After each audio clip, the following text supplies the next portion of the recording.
Hi guys, hope all is well.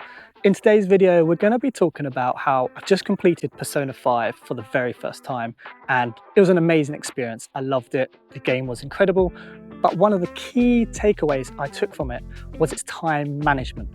And now, as a busy adult, a parent that struggles a bit with time management and feels a bit down if I don't complete my list of 10 things to do, Persona 5 has really changed the way I think about my time, how I implement my time. And in this video, we're going to run through those steps and how it can change your day-to-day as well.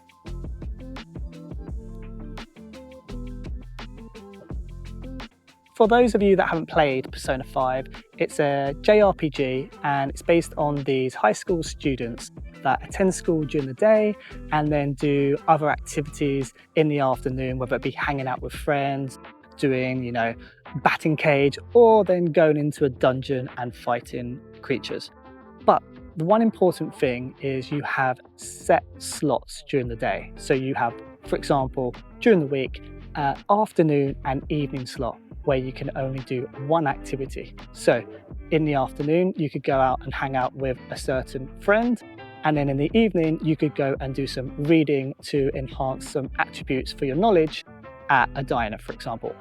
But what's really important here is you're limited to what you can do. And when you make a decision on what you're doing, it locks you in as well, which is a key thing that has changed for me.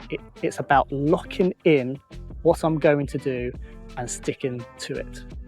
The Persona 5 calendar system is genius, really. So it makes you make a decision. You can't dwell, you can't ponder what you're going to do.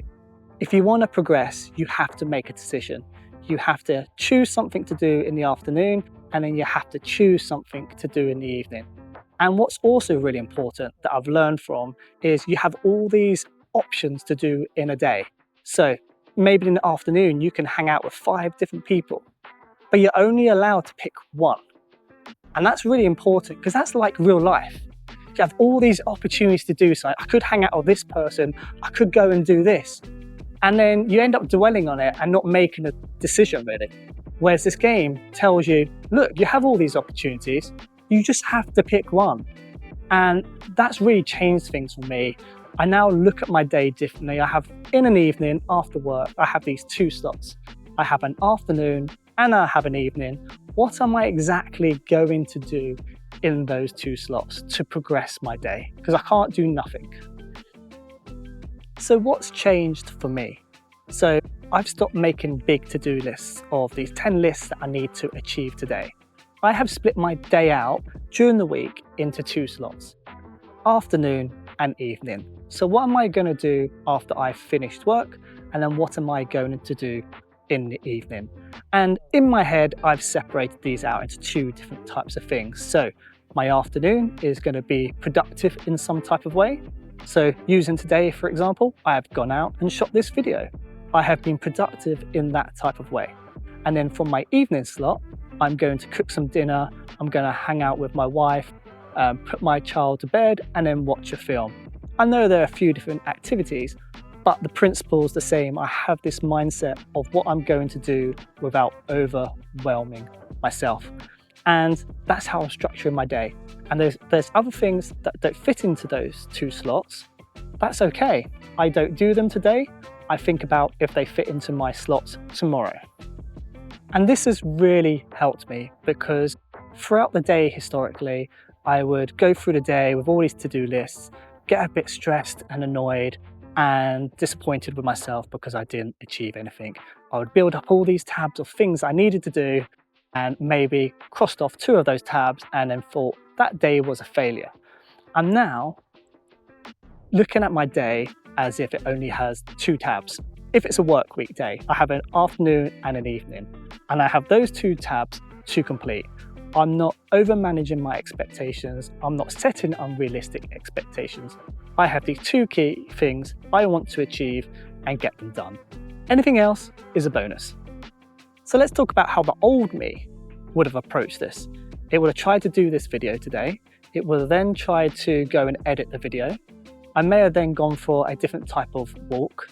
I might have then tried to achieve something at home, like fix a bit of furniture or something.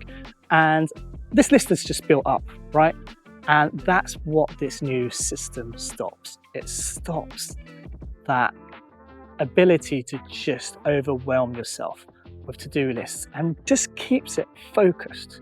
It just keeps it focused, and you don't mentally end the day thinking you didn't achieve something. It gives you 2 key focuses that are your highest priority to achieve, accomplish, and feel rested at the end of the day that you have done what you needed to do as a priority. Another thing that Persona 5 really taught me is you can't achieve big things overnight. So in Persona 5, you can increase attributes such as your charm, your knowledge, all that type of stuff. But you can't just do something to max it out or achieve a big boost. It's a gradual process, and there's different things that you can do to achieve it as well. So it's not just one thing to increase your knowledge, which is really important because it gives you variety, it gives you options, and lets you know that no one thing that you're doing should achieve something massive. It can do, don't get me wrong, but think about it as all these small things that you are consistently doing. How can that contribute towards that key thing you want to achieve? So let me think about this video that I'm shooting now. A small contribution is shooting the video. The next one will be uploading it to my computer, start the editing process, add the music in. I can break it down in little segments and achieve the final product of this video that you're seeing now without having to overstretch myself and think that I have to do it in one big sitting. And for me personally, it really has helped me mentally and made me a better adult, a better parent, because I'm now no longer setting unrealistic expectations for me. I'm finishing the day a lot happier because I'm achieving those 2 key aspects that I had set out for myself. And it's just a better way of life for me. Something I'd really like to hear from you guys is, has there been a game that you have played, whether it be recently or years ago, that's really changed your mindset on how you do things?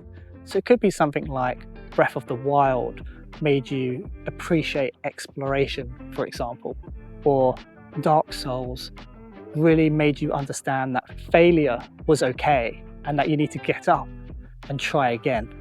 So I'd be really interested to hear if there's a game out there that's really changed the way that you approach real life.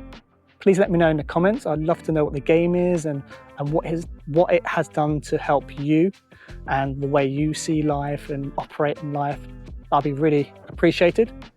If you did like this video, please give it a like. And if you want to see more content from me, please subscribe to the channel as well. I'm going to finish the video with a link to Persona 5. So it will be a review or a trailer. I'll find something that's quite useful. So if you've never played the game, check out the video, see if it's for you. I would 100% recommend it. And thank you again all for your time, and I'll see you on the next video.